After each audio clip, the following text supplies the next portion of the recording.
Hello, I'd like to show you how to use your follow-up builder today, and we're going to breeze through a bunch of stuff that we'll make other videos about later on, so I don't want you to feel as we take you through this that we're skipping anything. It's just that we're really wanting to get to the heart of the follow-up builder today.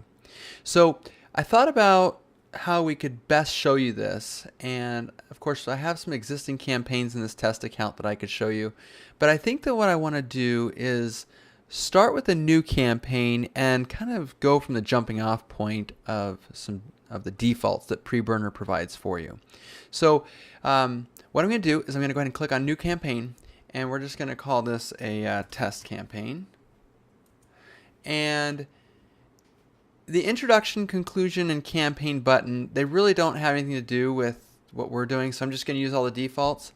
And then these two areas have nothing to do with what we're talking about today, but here we are, the campaign follow-up. What I want to point out here as we create a new campaign is that we can actually take the exact follow-up of any of your existing campaigns. You'll see that receptionist and technician are over here on the sidebar, but sales rep is actually an archived campaign. And we could take the follow-up out of any of those and just set it in as the baseline for the new campaign that we're creating. But again, for our purposes today, I'm going to leave this at follow-up, and I just want to draw your attention to that. This again really has no bearing on what we're doing today as far as other team members. But once the campaign is created, we're going to go to it, and again, we'll have another video on how to actually create the campaign itself. But what I want to point out now is the follow-up builder. So here we are, we're in a brand new campaign, and the follow-up builder, because we use the defaults, has 4 tabs. Now these tabs each represent a status that an applicant can go through. So we can create more, and I don't want you to think we can't, but I do want you to understand that the statuses represent any point within the application cycle that any candidate could be in. So in the case of this particular campaign, we have new submission, we have rejection, we have offer interview, and we have interview scheduled. Now, again, it's really important to point out that this is not intended to be a complete list of statuses. You may have another one. In fact, at the end here, what we'll do is we'll make a new status called onboarding. Okay, and that would be, of course, if someone gets hired and then we need to maybe do some training or whatever through email contacts. So that all said, here we are in the follow-up builder, and I want to walk you through what's existing, and then I'd like you to understand how it all works and how you can customize it to yourself. So again, we could have cloned any of the follow-ups from another campaign, but we didn't, so we're going to just look at some defaults. Now, every time an application comes in, it will always start out as a new submission. So if you look at the thank you email that is set to go here, you can see that this is going to send an email immediately after 15 minutes. So that means that 15 minutes after the person submits their application, they will become immediately a new submission. 15 minutes after that, they will get an email because that's the action. Now, they actually won't receive it yet because you can see in the to field, we still need to select the applicant email. Now, I'm going to point something out to you here. When I clicked on that, the drop-down menu did not close. You'll notice that you can actually continue to select people if you really wanted to. But do you really want to be getting all of the thank you emails to the applicants? Do you want to be carbon copied on those? The answer is probably not. So I'm going to take these 2 names, which happen to be the 2 team members that are part of this test account, and every team member will show up here, and I'm going to choose applicant email. Now, if I click on it again, you'll see that it unselects it, and we're back to nothing selected. So it's important you understand. You click on the one that you want, and then you can either click back up here on the drop-down or anywhere off to the side, and the menu closes. Now, you need to choose who it's from. By default, it's going to come from the very first team member. You can choose any of the other team members to be the person it sends from. And in this case, when you do select it, it will close because you can only choose one from. Okay, so then you'll notice that 15 minutes after, they're going to get this applicant is going to get an email from Steve Smith that says thanks for the application, and then it'll say hi, and then it'll use a merge field. So let me show you how merge fields work. Let's pretend that this wasn't here. Okay, so If the email came to you like this and you wanted to start it out by greeting the person by the first name, then you just simply create a space for it. You would type in hello, and then you would put a space, and then right at the point that you would start typing their name normally, what you'll do is you'll go to the merge sources area here in the editor, and you'll choose, I'm going to choose the first name. Now you notice you have a bunch of options here, okay? But we're going to choose their first name, and then we're going to put a comma. And what's going to happen is that every applicant, as long as they have a first name in their application, it will fill in their first name. Now we can see here in this template, we don't have, it says all the best and then it doesn't sign off. So I'm going to say Steve because it's coming from Steve Smith. So I'm going to put the name in there. Maybe I would want to put other custom text in here, and that's fine. Anything that you want to do, you can fully edit anything in here and make it your own. Okay? Now, this is an example of an email that would go out in line with the whole status. Now, a new submission thank you email is followed up by another status here, or another step, I should say, in this particular sequence. And this one will actually change the status, so you can choose between email or change status. This one changes the status, and it's 20 days after they become a new submission, and then at 1 a.m. it will change their status to rejection. Now, the important thing to note here is that the rejection status, we don't know exactly what it does by looking at this. We just know that 20 days from the time that they fill out the application, that at 1 in the morning, we're going to change their status to rejection. Now, I'm going to guess that that's probably not a good idea to make this happen exactly at 1 a.m. So let's go take a quick look at the rejection status. We can see that when the person's status changes to rejection, we're going to wait 1 hour, and we're going to send an email to, and I'm going to choose the applicant email. We've already talked about that. It's going to come from Steve Smith again. Maybe I'll send this one from Jessie Jane. And the subject will be application follow-up. Again, you can see that merge field.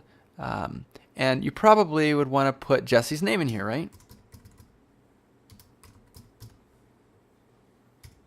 Okay, so there it is, Jessie Jane. Now, you remember that the status is going to change at 1 in the morning. So that means that at 2 in the morning, Jessie Jane is going to send this email out, which is not going to look very real. And if anything, it'd actually probably look a little bit weird. So let's not do that. Let's go ahead. I'm gonna save the changes that we've made so far. But let's go back over to the new submission, and we aren't going to do that 1 a.m. We're going to have the status change at 9 a.m. Now when I click save, I'm going to close that back up. Now that kind of makes sense. That means that at 9 a.m. there'll become a rejection on the 20th day, and that 1 hour later, an email will go out from Jessie Jane saying this. Okay, that all makes sense. Cool. The offer interview one, again, this is going to be pretty similar, especially this first email. When somebody comes into the new status of offer interview, then that means that 1 hour after their status is changed to offer interview, the applicant email will receive a message from the subject will say, "We'd love to meet you." Now, if you go in and you look at this test email, you'll notice that there's a lot of liberties taken, and you're probably going to want to get this to say what you want it to say. One of the reasons that we don't, by default, have it already going to the applicant email is that we don't want these steps to start initializing until you've had a chance to go through and customize the default text here. So this one's from Steve. It's offering the interview. So let's say that we're at noon. We're looking at an applicant. We say, yeah, let's offer this person an interview. We change their status. We'll have a whole hour to do something, change their status back to something else or do whatever before that email goes out. Or stop that email or oh my goodness, I made a mistake, right? So we give you the ability to give yourself kind of this little buffer zone. You could do 5 minutes or you could do an hour. But either way, you can see that this is all set to go.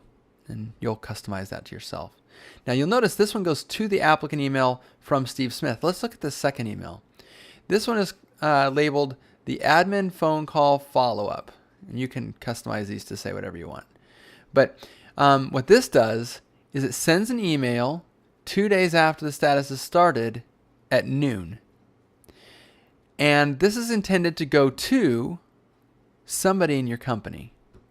So you would send this to yourself, and then you would say this email, assuming you haven't scheduled the interview at this point, if they're still in this status after 2 days, at noon you're going to get an email, or someone will within the company, and it will say subject, follow up with, and then it will just be the person's first name.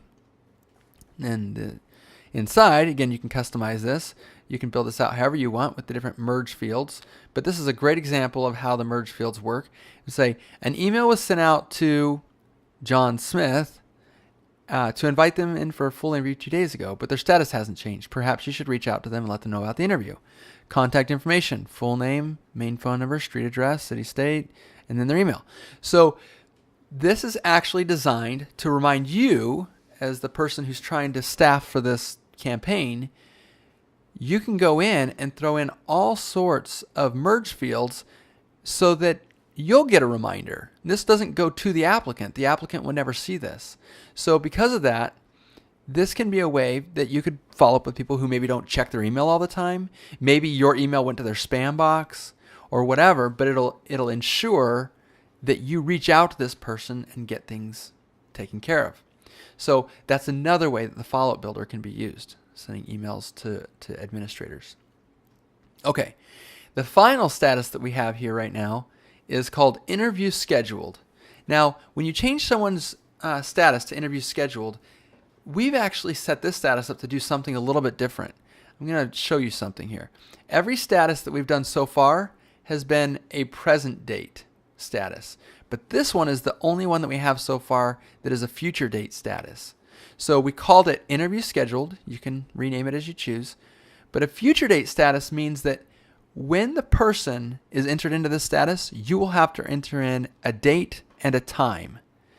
So the status will begin immediately, but a future date is kind of the marker that this status will be able to use. So let me explain what I mean by that. In this email, it works exactly like all the other ones because we're using the immediately area. Now, if I change this to another number, something different is going to happen. I'll show you that down below.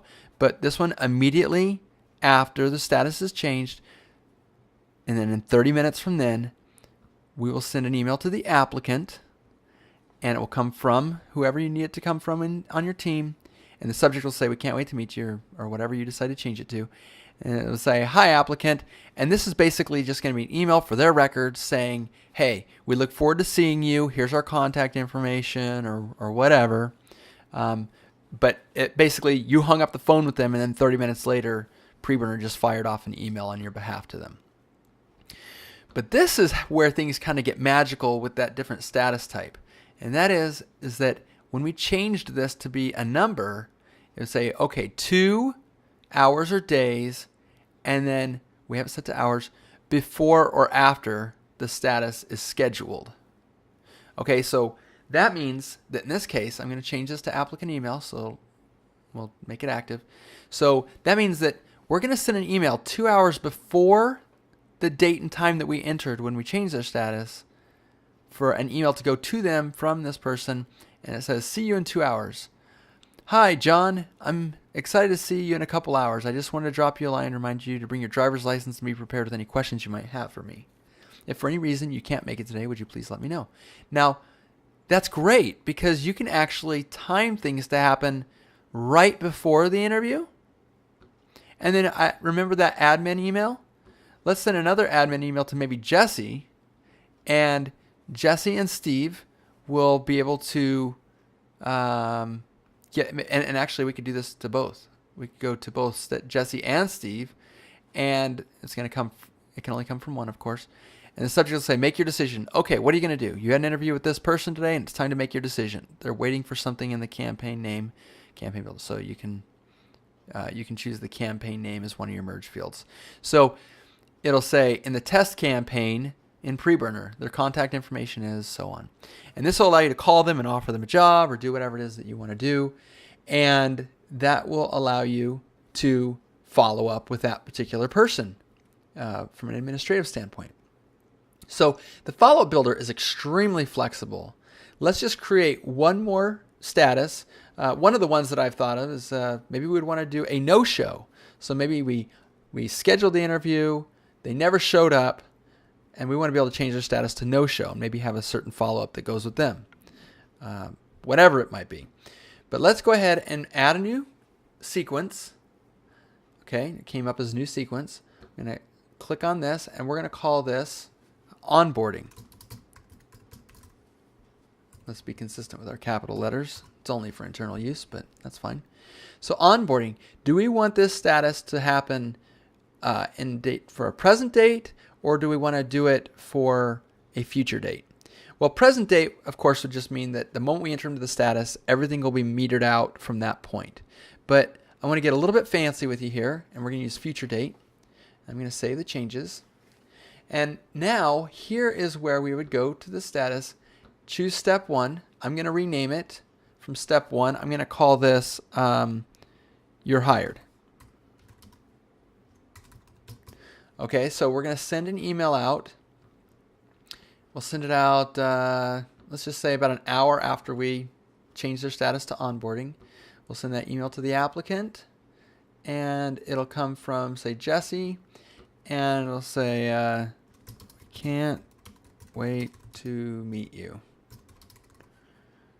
for work.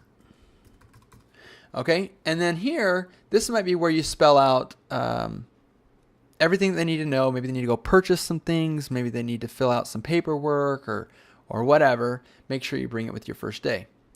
Now, because this is a future scheduled status, I'm going to go ahead and I'm going to add another step, and I'm going to call this one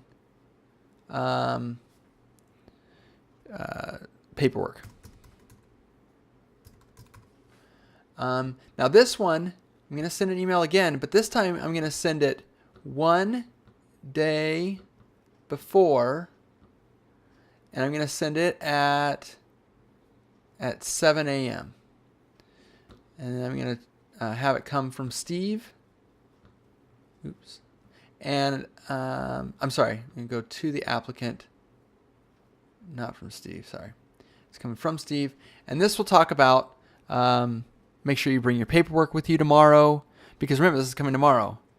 What to bring tomorrow, right? Maybe we'll tell them, make sure you introduce yourself to these people. Here's where you'll park, whatever it is that you would want to do. Now, because of the beauty of this, the way this follow-up works, we can change this one to be, how was your first day? And this step maybe sends an email, but this one is going to be 1 day after, and we'll send that at 4 a.m. so they get it in their inbox right as they're getting there. And that'll go to the applicant, and it'll come from maybe Jesse. And you can see here how you can build this all out, and I really wanted to have a little bit of content in here, but let's just say, how did you like your first day? I was thinking it might be nice to see how things were going for you. Okay, let's make this personable. Hi, first name, comma. And then you'd put all your other content in. Okay, so we created a new status. I'm going to save it.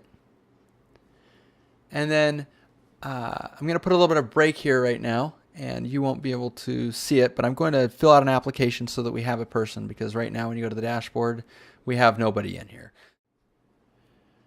Okay, so here in an instant, I've done an application for Frank Smith here. When we go in, you'll see that obviously this is a test. I just put in minimal information, and you can see I got a Gravatar image icon for this person because they have a Gravatar associated with that email address. But to keep along the follow-up vein, you'll see that with this new submission, there is a thank you email that was sent out. And when you look at the edit email, you'll see this is what went out to Frank. It's from Steve. And we could trigger the step again if we wanted to. We could schedule it to happen again later if we wanted. But either way, we can see that it was sent out. So that's the first email. And then we know that if in 20 days nothing has happened, the way this follow-up is set is that it will automatically change the status to rejected. Now, let's say that we go through the questions and we don't like what we see. So we go ahead and mark this person as maybe a not very good job opportunity. So we go ahead and we mark them as rejection. By doing that, we'll see that the status changes to rejection. And when we go to follow up, you can see that new submission is stopped. So obviously that rejection status isn't going to happen in 20 days, but we did it manually. And you can see that when we open up that particular accordion, that we have an email scheduled to go out in about an hour's time that will be from Jesse Jane, and it'll be our nice, easy letdown email. So let's say that because it's scheduled and we have that hour of breathing room, let's say that we talk it over and maybe I was a little bit too harsh. Maybe Jesse comes in and rates higher and the average rating goes way up. And I say, yeah, I've thought about it. I'm going to change my status or my rating. Maybe we leave some notes chatting back and forth about this person. And we say, you know what? Let's not do that. You could either just stop the follow-up. And it asks, are you sure? And you say, yep. And you'll see when you go into follow-up that right now there is no follow-up running at all. Status is still rejection because we didn't change that. But we can say, you know what, let's talk to the guy. Let's at least see how the interview would go. So since that email never went out, we can even confirm that email was stopped. It would say sent, just like this one did if it had gone out. But we stopped it before it ever happened. And we say, let's offer the interview. So offer an interview, confirm status change. Yes, there's the page reloaded. We go back in here and you can see that now we've got two emails. One of them, if we look at, is going to be set to go to Frank, and it'll be to his applicant email. It'll say Frank. We can go in and add any custom items that we want to this particular email. Maybe, for example, we don't want to offer that Monday time slot anymore. It won't change the template. It'll only change it for this specific applicant. So for Frank, we maybe want to tweak it or whatever. If we tweak it, let's say we take away that Monday and we save changes, then just for this particular person, that email is still scheduled to go out, but they will get the one without the Monday in it.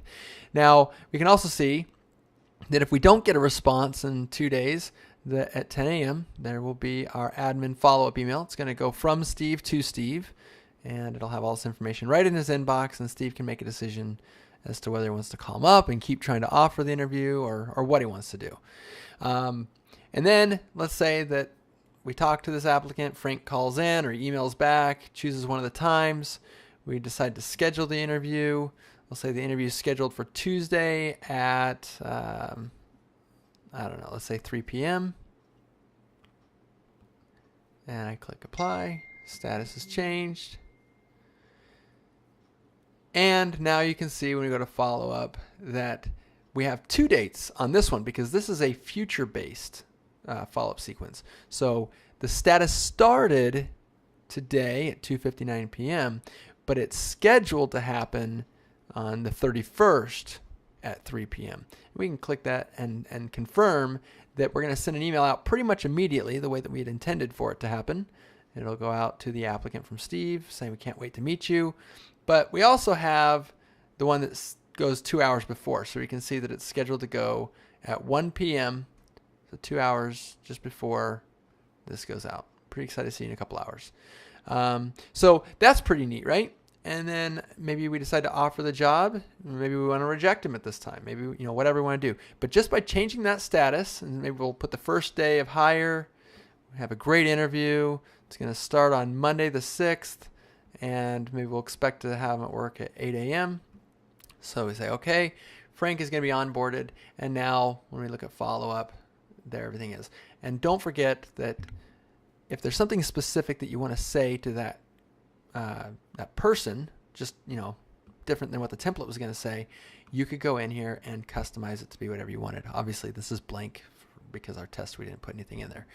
But that's it. You now have seen every way that the follow-up builder works and how it's intended to keep both you, if you have internal emails, and also the applicant or candidate or even new hire, totally up to date on how you want their experience to be. And you'll look like you're just on top of it when all you're doing is changing their status. I'll point out that by changing their status, it moves them from tab to tab, so everybody stays nice and organized. But you're going to be able to really be excited to notice that you're not going to have to be doing all the follow-up that you used to have to do.